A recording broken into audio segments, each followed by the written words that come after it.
हरियाणा की यूथ को क्या संदेश देना चाहोगे भाई, उभरते यूथ को जो आगे गलत राह पे ना चले? मेरी सभी साथियों से ये विनती है, अगर आप किसी चीज़ को फॉलो करते हो तो फॉलो उस चीज़ को करें जिससे आपको नुकसान ना हो, आपका जीवन गलत दिशा में ना जाए। आजकल के बच्चे ये देखते हैं, उन्होंने कोई बदमाशी का गाना देख लिया, किसी बदमाश की सीसीटीवी फुटेज देख ली, कोर्ट की वीडियो देख ली, वे ये मानते हैं यो गुंडा कितना मशहूर है, कितना फेमस है, इसको 20-30 पुलिस वाले लेके आ रहे हैं, उसको फॉलो करते। आप लोगों को बता दें, उसके घर पे जाके देखना, रोटी नहीं बनती होगी दोनों टाइम की।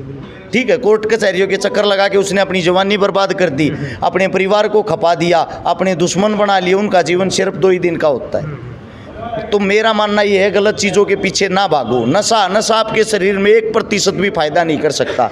गारंटी देता हूँ, कोई भी अगर नशे से ये सिद्ध कर दे, नशा किसी भी चीज़ का हो, नशा सिर्फ आपके शरीर को नुकसान करेगा। इसलिए इन गलत रास्तों को छोड़कर, और आपको एक बात और बताता हूँ, जितना भी क्राइम होता है हिंदुस्तान के अंदर, 95% क्राइम आदमी करता है नशे में। नशा करने के बाद उसको शुद्ध नहीं रहती, ये आपका, ये बाहर का, ये कौन है। तो मेरी हाथ जोड़ के युवाओं से विनती, यूथ से विनती है, आप फॉलो उस चीज़ को करें जिससे आपका जीवन बर्बाद ना हो, आपको कुछ न कुछ अच्छा संदेश मिलता हो, जिसने इस समाज के लिए, इस देश के लिए कुछ न कुछ अच्छा किया हो, उनसे आप पक्का 100% कुछ न कुछ सीखोगे और वही चीज़ें अपने घर में भी लागू करोगे। तो बड़े भाई, सोशल मीडिया तो ज़्यादा एक मतलब गंद फैलने लग रहा है, अच्छी चीज़ सीखते हो कोई ना भाई, बुरिया में बढ़ जाए भाई, कुछ ना कुछ गलत चीज़। देखो, अच्छाई को फैलाने में समय लगता है, ये सच्चाई है, सत्यता है, और बुराई अपने आप फैल जाती है। जैसे वायु चलती है ना, वायु के साथ साथ अपने आप ही बुराई फैलती चली जाएगी। अच्छाई फैलने में वक्त लगेगा, क्योंकि अच्छाई को सिर्फ अच्छे आदमी पकड़ेंगे, अच्छे आदमी बहुत कम रह रहे हैं। अच्छे से अच्छा बनने में थोड़ा समय लगता है, लेकिन एक बात का ध्यान रखिए, बुराई चंद सेकंडों की, चंद दिनों की होती है, अच्छाई जीवन भर की होती है। तो अरस भाई, आपने इतना फॉलो करा है नया यूथ, उभरता यूथ, तो आपकी गलत आदत ना ज़्यादा पकड़ जाए, करा भी यूथ नू बोल गया, नो कर दिया, लेकिन अच्छी आदत ना पकड़ दिया जो आप इतना काम अच्छा काम करिए। मैं बताता हूँ, मैं गलत बोलता नहीं हूँ ना, मैं ऐसी कोई बुरी आदत सी सबके अंदर है, ऐसा तो है नहीं कि मैं ये कहूँ मेरे अंदर नहीं है, लेकिन कैमरे के सामने मैंने आज तो कोई ऐसी एक्टिविटी नहीं की है। वो बात अलग होती है, मुद्दा कोई हॉट मुद्दा हो, जैसे बलात्कार का मुद्दा हो, कोई ज़्यादा सीरियस मुद्दा हो, तो इंसान गुस्से में बोलता है। मैं लिखी लिखाई बातें नहीं बोलता, कोई शब्द निकल भी जाता है कई बारी मुख से, क्योंकि हमारी ठेठ हरियाणवी जो भाषा है उसमें अगर हम प्यार से भी बातें करते हैं तो ऐसा लगता है इंसान गुस्से में है। और अगर वे मेरी गलत बातों को पकड़ते हैं तो इसका मतलब मैं संतुष्ट हूँ उस चीज़ से भी। इससे ये पता लगता है कहीं ना कहीं वे मेरी बातों को बारीकी से सुन तो रहे हैं। अगर सुनेंगे तो उनका दिमाग भी पलटेगा। और फिर भी कोई भाई अगर हमारी रीस करना चाहता है तो भाई हमारे की तरह काम करो, हमारे से 10 गुना ज़्यादा काम करो, आपका 10 गुना ज़्यादा नाम हो, हम भी आप लोगों के चर्चे करें। कई बार रस भाई सा दिमाग में ऐसा नहीं आता यार, इतने इंजाम लाग जाए हैं, अगर छोड़ छाड़ी काम में क्या कैसी बात। उन चीज़ों से कोई फर्क नहीं पड़ता, उन चीज़ों से हौसला बढ़ता है। क्योंकि ये अभी अंकल जी बता रहे थे, पहली बार इन्होंने एक जगह रक्तदान शिविर लगाया, पुराने टाइम की बात है, गला पकड़ के, और ये बोले इनको वहाँ के आदमी, मौजूद आदमी, अगर अपने ताम झाम न ठगाड़े तो भाज्य हमारे लोगों का खून भी काटेगा। आज अंकल जी ने बताया उसी जगह पे जाके फिर इन्होंने कुछ टाइम के बाद वहीं प्रोग्राम किया और उन्हीं आदमियों ने रक्तदान किया जिन्होंने गला पकड़ा था। तो ये जागरूकता ही तो है। इन्होंने को जाकर उनको पैसे थोड़ी दिए, ले 50,000 रुपये खून कटवाई। ऐसा है, आप समाज को जब बदलते हो तो उसमें वक्त लगता है। नमस्कार जी। तो जी क्या कहना चाहोगे आज के ऊपर? सबसे पहले तो मैं फौजी दंबल और आशीष दहिया दोनों को उनके वैवाहिक वर्षगांठ की मुबारकबाद देता हूं, और आशीष को उनके जन्मदिन की मुबारकबाद देता हूं।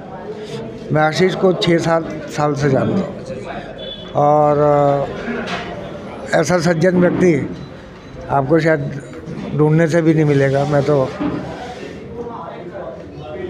सभ्य, सरल और बिल्कुल सच बोलने वाला, कोई मन में बात रख के, कुछ लोग होते हैं ना दिल में कुछ, दिमाग में कुछ और ज़बान से और निकलता है, वो चीज़ नहीं देखी। और जहाँ तक रक्तदान की बात है तो ये तो एक कीड़ा है। एक बार हम यही बोलते हैं कि भाई ये नशा है, और ये नशा अच्छा है। ये जो कीड़ा अंकल जी 3 आपको लंबे टाइम से लग रहा है, एक बार ये बताओ युवाओं को कितनी बार रक्तदान कर चुके हो आप? मैं अभी तक 172 बार रक्तदान कर 172 बार रक्तदान। तो अरस भाई गणखरे नौका दे रक्त कटवाना था, शरीर भूसा हो जाए। आपके सामने है, उम्र कितनी होगी अंकल अभी जी? 63 साल है। 63 साल की उम्र। 2 साल और देंगे अभी। चेहरे पे लाली देख लो, हमारे से ज्यादा है। बिल्कुल बिल्कुल। तो शरीर कमजोर पड़ जाए, भाई गवा सेल सना रहती है। ये सब वहम की बातें हैं, ये पुराने ज़माने की बातें हैं। जैसे कि वो कहते थे ना कि कमज़ोरी आ जाएगी, ये हो जाएगा, वो हो जाएगा। कुछ नहीं है, ये लोगों की धारणा बनी हुई है, और हम जो धारणा बन जाती है उसी पे हम अमल करने लगते हैं। तो ये धारणाएं वक्त के साथ बदलती है और नई टेक्नोलॉजी आती है, लोगों को समझ आया है। हम लोग तो यही कहते हैं कि आप रक्तदान करो, रक्तदान करने में कोई बुराई नहीं है। हमारे रेड क्रॉस टीम के इतने लोग आए हुए हैं, ये भी रक्तदाता है। तो अंकल जी एक बार युवाओं ने ये बता दो भाई, रक्तदान करने से क्या फ़ायदा मिलता, क्या लाभ होता है इससे? सबसे पहला फ़ायदा है कि आप हमेशा स्वस्थ रहेंगे। दूसरा, आप किसी की मदद कर रहे हैं रक्तदान करने से।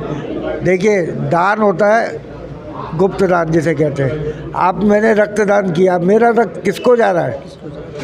दुआ मिलेगी, और दुआ से बड़ा और दुनिया में कोई चीज़ नहीं है। स्वस्थ रहोगे, निरोगी रहोगे, और चेहरे पे हमेशा, जैसे हर्ष जी कह रहे थे, लाली रहे। क्योंकि क्या है, देखिए, कोई हमारे शरीर में ऐसा मैकेनिज़्म है, दहिया जी शायद इससे करेंगे, कि 90 डेज़ के बाद, 90 दिन बाद जो पुराने सेल्स होते हैं ऑटोमेटिकली डिस्ट्रॉय होके नए बन जाते हैं। तो जो नए सेल्स बनेंगे वो कोई बीमारी लेके नहीं आते।